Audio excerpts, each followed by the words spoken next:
You're tuned into Inside Lowell. Inside Lowell podcast brought to you in part by Washington Savings Bank, serving the greater Lowell community for over 130 years. Make the switch now to Washington Savings Bank. WellPoint. Unicare is now WellPoint. New name, same commitment to Massachusetts. At WellPoint, your whole health is their whole point. Boston North Company, offering a wide variety of business solutions to help restaurant and retail clients save money. Boston North. Mahoney Oil Company, providing warmth and protection to families in Greater Lowell and Southern New Hampshire since 1925. That's Mahoney Oil.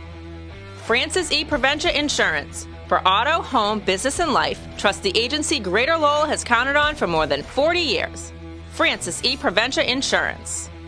GoPuff, a grocery store right at your fingertips. Use the code Lowell20 to receive $20 off your first order of $21, plus free delivery. Download the GoPuff app or visit gopuff.com today. And by the Massachusetts Pirates, bringing all the hard-hitting action and excitement of arena football to the Tsongas Center in Lowell. Get your tickets today by visiting masspiratesfootball.com. And now, time for another Inside Lowell podcast. Inside Lowell. If Lowell is your home, this is your place.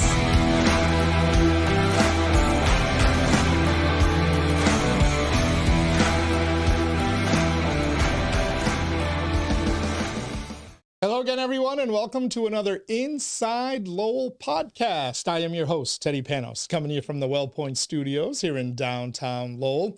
Unicare is now WellPoint. New name, same commitment to Massachusetts and to its members. At WellPoint, your whole health is their whole point. And we thank WellPoint for helping to make this podcast possible. We thank you for joining us here on this podcast as we go inside the Pirates, the Massachusetts Pirates. Lowell's Arena Football League team getting back into action this weekend after their second and final bye week of the season. And joining us on the Zoom lines right now from the Massachusetts Pirates, he is one of their newest players, defensive end Sam Montgomery is joining us on the Zoom line. How are you, Sam?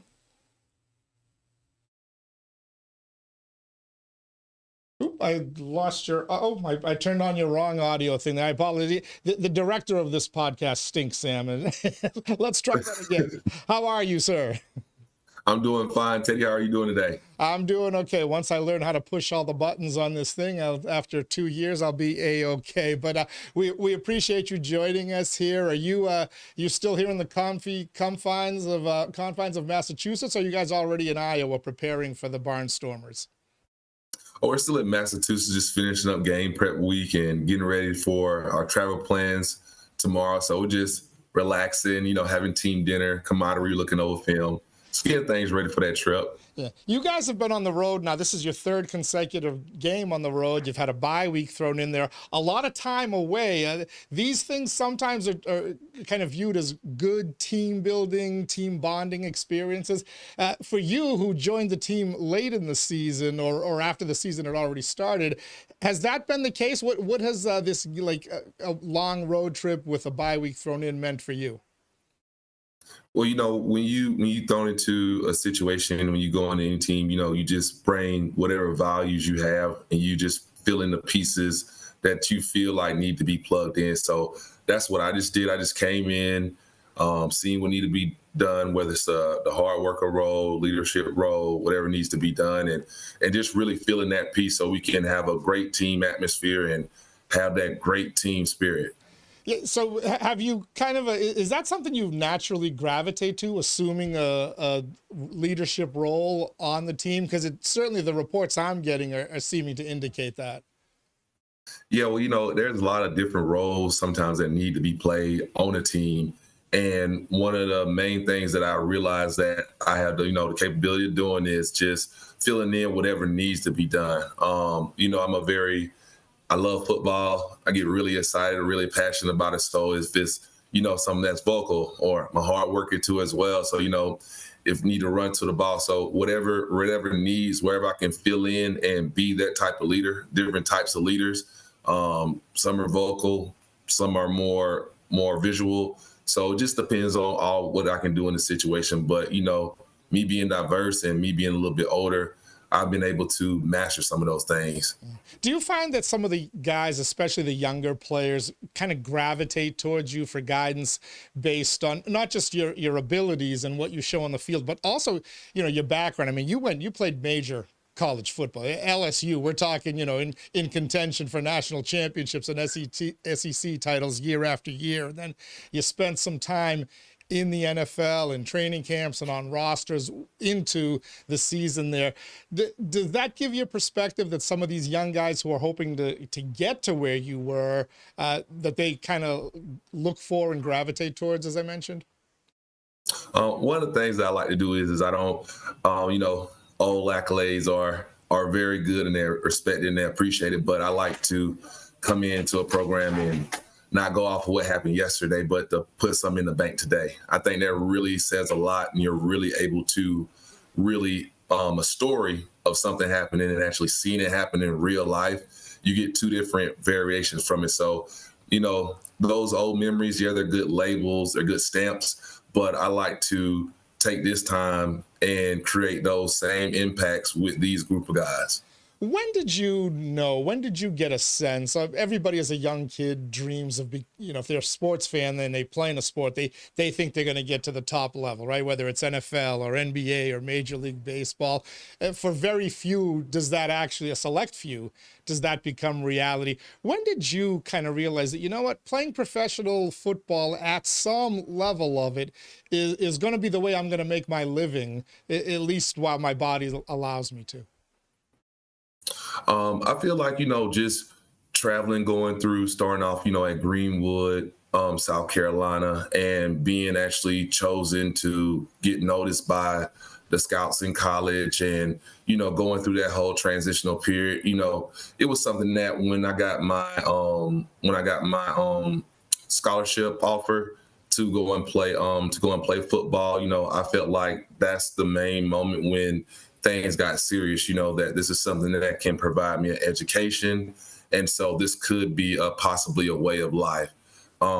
Being offered such a large amount of money to go and have my education paid for free and to make sure that everything was good, like it really does put anything into context when you can have your education paid for and, you're given an opportunity to travel across the country and go and play a child's game. So that's when it really became reality for me, is when I didn't have to worry about my education. And that's when I felt like it could be a way of life.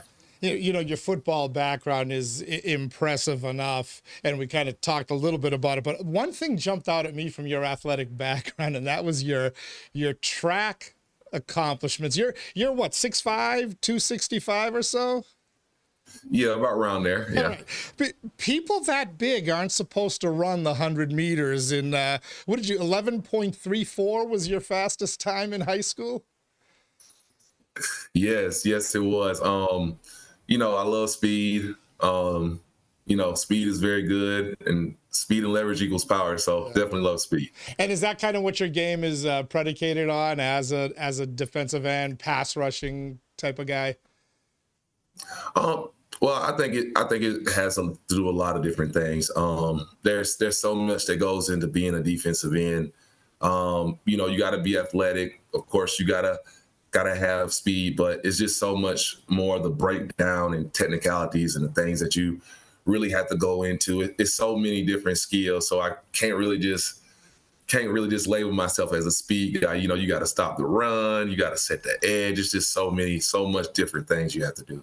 We're chatting with Sam Montgomery. He's joining us here on the Zoom line. Sam is a defensive end for the Massachusetts Pirates as we go inside the Pirates. Same thing we do each and every week here on Inside Lowell.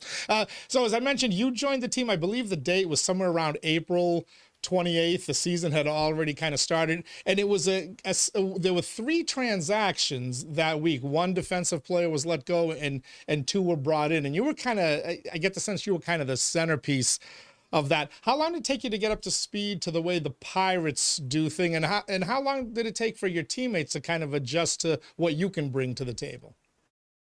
I really, I think that I have a lot of good habits, a lot of good football habits. I feel like the places that that I've been at before have trained me to have somewhat amount of discipline and integrity in the way how I play the game.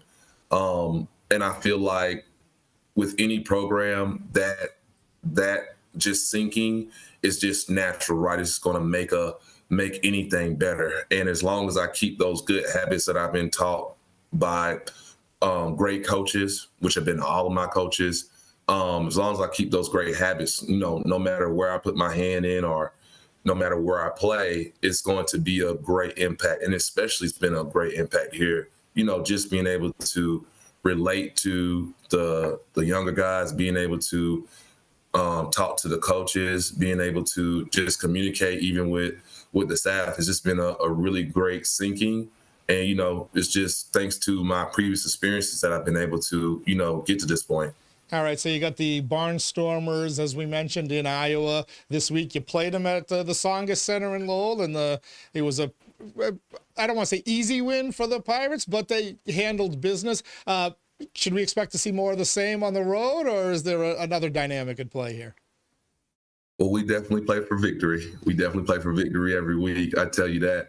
But it's guys out here that putting their bodies on the line, and they are playing for championship at the end of the season. They're playing for victory too as well. So we really like to take everyone seriously. No matter what the team is or what's going on, we like to take things and teams and organizations seriously. So with all due respect, we treat an offensive tackle just like he's an all-pro offensive tackle. We like to take that approach on everybody and give everybody that respect so you can have our best. Certainly the right way to approach a game, and it's kind of bearing itself out. You guys are 5-1. It must be fun to look at the top of the standings and see your team, your name on there. How good is this group? You've played on some really good teams, so you understand what the championship caliber type team is made up for. Are these guys that you're playing with now, the Mass Pirates, are they a championship caliber team? The one thing that's best about teams in the season, they always have the potential to grow. And I feel like the potential of this team is definitely on board of going with the championship mode as the season progresses. Every week, there's going to be a new challenge that we have to face. And it's going to be up to each individual to rise up to that standard. Do we all know the standard and do we follow the standard? Yes. And we're working each week, just sinking to maintain that standard of elite and excellence when it comes to the performance of the game. So within corrections, within that, having that capability to grow, yes, I feel like this team is on the road to a championship caliber, but we have to make sure that we continue to grow every day and not eat last week's meal or last week's victory for this week and look at every last week as just a new opportunity to eat what's on our plate for this week. And so we try to emphasize that humility of, what happened last week is in the preview mirror, and we just try to stay focused and stay ready for what's in front of our face. You have a great way with words and with phrases. I think there's a future for you once you're done playing football in broadcasting or podcasting, my friend. I've been told that a couple of different times. I've been told it, so I'm definitely going to look into it. But, right now I'm just, I'm going to war. I'm doing what I love. Very passionate about it, and I'm very excited. It feels the same. There's nothing like having your hand in the dirt, and I just want to do it for as long as I can. I love the game. All right. Well, we enjoy watching you. Thank you for joining us. Good luck to you this week. Safe travels, and come on back with a victory so we can see you at home. Oh yeah. Thank you so much for having me on, Teddy. My pleasure. Sam Montgomery, Massachusetts Pirates defensive end, joining us as we go inside the Pirates here on Inside Lowell. Inside Lowell. If Lowell is your home, this is your place. Until next time, be safe, everybody.